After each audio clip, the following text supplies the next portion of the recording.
We all want to wake up on December 31st, 2026, and know that we followed through with at least one resolution.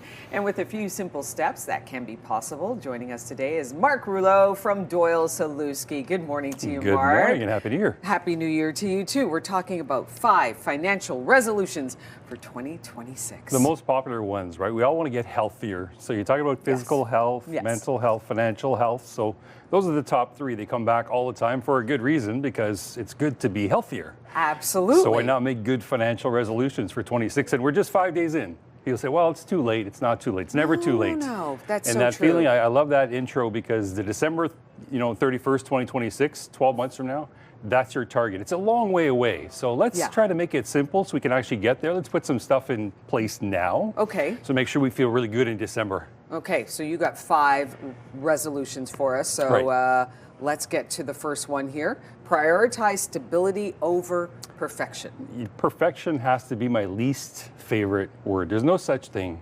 I mean, you're first of all dealing with a moving target. Budgeting, prioritizing, financial stuff. A lot of people just aren't comfortable with it. It's overwhelming. And again, it's a moving target because your life changes. Life happens. Yeah. I talk about the financial selfie a lot. The financial selfie is just taking a picture of what your cash flow is, getting an idea of what your assets are, but also the debt side. The debt side is really important, because that side of the balance sheet gets ignored a lot because of all these other things, distractions in your life. But if you really prioritize debt, meaning, what do I mean by that? Let's be specific here. Let's say, take your statements out, get online, look at what you paid in interest last year. You got to face it. What are your current balances? The Yeah. average Canadian today has just under $5,000 of credit card debt. Doesn't seem like a lot. Okay. But the math on that is at 20% interest, that's $1,000 of interest you're going to pay in 2026 if you don't attack it. So the stability over perfection means look at your situation, customize it for yourself, and let's make a plan here.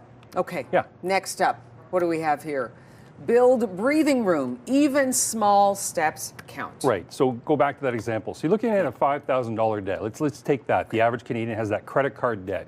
So if you just look at that small step, if you take a look and say, how much is it going to take to pay that off?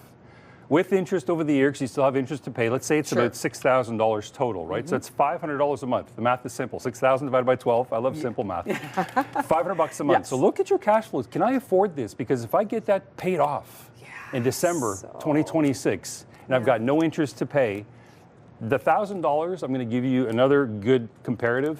The inflation rate right now on food alone, they say people are going to pay on average, families are going to pay about $1,000 more for food in 2026. Well, if you have $1,000 less of interest to pay on your debt, that's money in your pocket. So this is going to help you get through those hard times and pay for those groceries. Is paying down the debt is going to be to your benefit 100%. Next up, take control of debt before it takes control of you. Again, we just wound that up, right? So back to step 1, if you go back and look at your budget, look at your debt, and prioritize them in order of interest. How much are you paying on? Number 1 interest rates are usually credit cards. That's an easy one to take control of. So the debt, to me, is the most important part. And if you're going to make that resolution and make it pay off, that's the easiest one to target. Low-hanging fruit, right? Make it easy on yourself. Exactly. This shouldn't be hard. Yeah, it a lot of shouldn't people get overwhelmed because it's complicated. But if you make it simple, you'll get there. Okay. Yeah. Next up here, rework the budget to reflect today's reality. We talked about it before. So the world is always changing. If you make a resolution on January 5th, you might get to the end of March or April, say, man, I'm way off base here. Or something happened. I had a major car repair. That's okay. Like, give yourself a break. If you want to make sure these things work, goals are meant to be flexible. They're not hard. Don't get down on yourself. Like, make sure you have the proper functioning budget for yourself. And it's always going back and reviewing it and making sure that the budget reflects your current situation. So don't be shy about that. If you make that goal, if you start paying down that debt, reward yourself. Buy yourself a little something, or have a sit down with somebody, or do something that you really planned on doing that you didn't really have time for or money for. Now you might have that opportunity to do it. So again, reward yourself, but adjust if you need, because again, life changes. 5 financial resolutions for the new year with Mark Rouleau from Doyle Selewski. Thank you so much, Mark. Pleasure. Thank you.